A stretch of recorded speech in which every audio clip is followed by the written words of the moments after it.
தொழிலாக தினம் நடைபெறுகின்ற உற்சவங்கள். அழிக்கும் தொழில், அந்த அழிக்கும் தொழில் தான் இந்த ரத உற்சவம். அப்ப நீங்க யோசிக்கலாம், அழிக்கும் தொழில் என்றால் என்ன, எல்லாரையும் அழித்து விடுகின்றாரா, சுவாமி அழிப்பாரா? அப்படி அல்ல. நான் என்ற அகந்தையை ஒழித்தல். நான் என்ற அகந்தை ஒரு மனிதனில் இருக்கக்கூடாது. அந்த நான் என்ற அகந்தையை ஒழிக்கும் முகமாகவும் சங்கார மூர்த்தியாகவும் இந்த ரதத்தில் ஏறி சுவாமி நகர்வலம் வருகின்றார். சங்காரம் என்று சொன்னால் என்னது?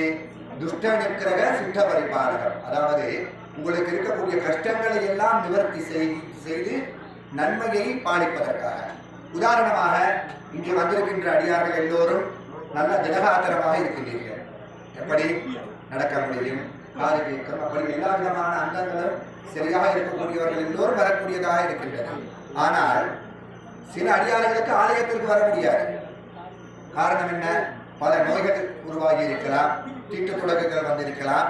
இப்படி தங்களுடைய வீடுகளில் இருந்து அன்னையை பார்க்க முடியாத ஒரு சூழ்நிலையில் இருப்பார்கள் ஏதேனும் ஒரு சந்தர்ப்பத்தில். அப்படிப்பட்ட அடியார்களையும் அருள் பாலிப்பதற்காக ரதம் ஏறி நகர்வலம் செல்லவிருக்கின்றார். தங்களுடைய இல்லங்களை நோக்கி செல்லவிருக்கின்றார். நான் என்ற அகந்தையை ஒழிப்பதற்காக செல்லவிருக்கின்றார். அப்படி செல்லும் சமயத்தில் அன்னை என்ன செய்கின்றார்? அளிக்கின்றார். உங்களுக்கு இருக்கக்கூடிய கஷ்டங்களை எல்லாம் அளிக்கின்றார், துன்பங்களை எல்லாம் இல்லாதொழிக்கின்றார். அப்படி இல்லாதொழித்து அருள் பாலித்து சங்கார மூர்த்தியாக வருகின்ற நிகழ்வு தான் ரத உற்சவம். அந்த ரத உற்சவத்தில் சுவாமி நகர்வலம் வரும்பொழுது எங்களை படைத்த அன்னை இறைவன் நம்மளை நாடி வரும்பொழுது நாங்கள் என்ன செய்ய வேண்டும்? எங்களுடைய இல்லங்களை பரிசுத்தமாக வைத்திருக்க வேண்டும். வீடு முன்பாக வரவேற்பு கும்பங்களை வைக்க வேண்டும். அன்னையை வரவேற்பதற்காக எங்களால் இயன்ற நிவேதனங்கள் செய்ய வேண்டும். பலகாரங்கள், பிரசாதங்கள் போன்றவைகளை நாங்கள் செய்ய வேண்டும். அன்னைக்கு விருப்பமான பூஜை தட்டுகள், வாழைப்பழம், வெற்றிலை, பத்தி, சூட பூஜை பொருட்களை நாங்கள் கொடுத்து அன்னையிடம் ஆசீர்வாதம் பெற வேண்டும். இப்படியான கைங்கரியங்களை நாங்கள் செய்யும் பொழுது நிச்சயமாக அன்னை என்ன செய்வார்? உங்களை நாடி வந்த அன்னை நிச்சயமாக உங்களுக்கு அருள் பாலிப்பார் என்பதில் எவ்விதமான ஐயமும் இல்லை. எந்த ஒரு மனிதனுமாக இருந்தாலும் நம்பிக்கை தான் வாழ்க்கை. ஆலயம் வரும்பொழுது நாங்கள் 3 கையுடன் வர வேண்டும். எப்படி?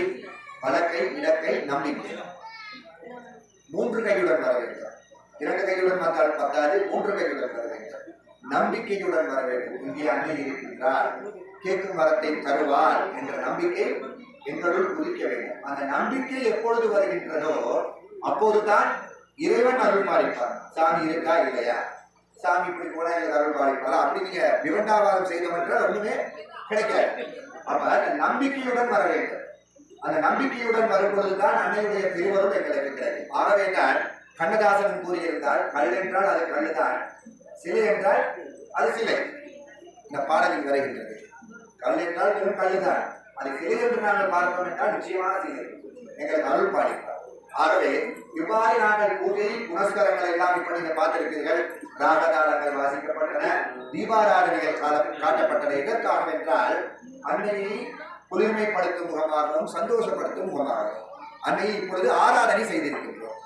தீபத்தினால் ஆராதனை செய்திருக்கின்றோம், வேதத்தினால் ஆராதனை செய்திருக்கின்றோம், ராகத்தினால் ஆராதனை செய்கின்றோம், தாளத்தினால் ஆராதனை செய்திருக்கின்றோம், திருமுறையால் பஞ்சபுராணங்கள் பாடப்பட்டன, திருமுறையினால் ஆராதனை செய்திருக்கின்றோம். எப்படி? குழந்தையும் தெய்வமும் கொண்டாடும் இடத்தில். இந்த குழந்தையை நீங்கள் பார்க்கலாம்.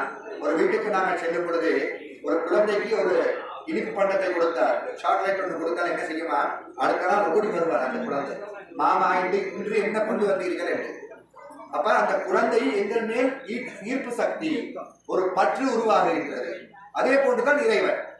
அந்த இறைவனை எவ்வாறு நாங்கள் ஆராதனை செய்கின்றோமோ குழந்தையை போன்றவன் நாங்கள் கேட்கின்ற வரத்தை உடனடியாக தந்து விடுவார்.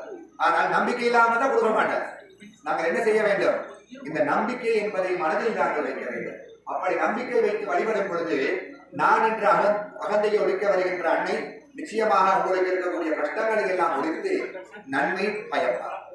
ஆகவே அவ்வாறானதோர் உற்சவத்தில் நாங்கள் இன்றைய தினம் கலந்திருக்கின்றோம். படைத்தல், காத்தல், அழித்தல். அருள் என்று சொல்லப்படுவது தீர்த்த உற்சவம். தீர்த்தம் அருளல், எல்லாருக்கும் அருள் பாலித்தல். மறைத்தல் கடைசியாக வருகின்றது மறைத்தல். அந்த மறைத்தல் தான் கொடி இறக்குகின்ற நிகழ்வு, துவஜா அவரோகணம். அப்படியான உற்சவம் எமது ஆலயத்திலும் 5 நாட்கள் அல்லது 5 தினங்கள் ஒவ்வொரு ஆலயங்களில் அந்த வசதிக்கேற்றால் போல் திருவிழாக்கள் நடைபெறும். மகோற்சவம் என்றால் 10 தினங்கள் நடைபெறும். அலங்கார உற்சவம் என்றால் 3 அல்லது 5 நாட்கள் நாங்கள் செய்யலாம். அவ்வாறு இந்த உற்சவங்கள் எல்லாம் சிறப்பாக நடைபெற்றுக் கொண்டிருக்கின்ற இந்த தருவாயில் உண்மையில் ஒரு ஆலயம் அமைக்கப்பட்டால் இந்த ஆலயம் பரிபூர்ணமாக இருக்கின்றது. அன்னை அங்கே அழகாக வைத்திருக்கின்றார், அருள் பாலித்துக் கொண்டிருக்கின்றார். நாங்கள் இந்த ஆலயமாக இருந்தாலும் சரி, இந்து மதத்தில் நாங்கள் எதை வழிபட்டாலும் முழுமுதற் கடவுளாக நாங்கள் யாரை கும்பிடுவோம்? விநாயக பெருமான். நீங்க பார்க்கலாம், அந்த பிள்ளையார் மஞ்சளிலும் செய்யணும், மண்ணினால் செய்யணும், உடனடியாக வந்து விடுவார். மஞ்சளை செய்தாலும் கூப்பிட்டாலும் வருவார், மண்ணால் செய்து கூப்பிட்டாலும் வருவார். அப்படிப்பட்ட விநாயகப் பெருமான் அழகானது ஒரு ஆலயம்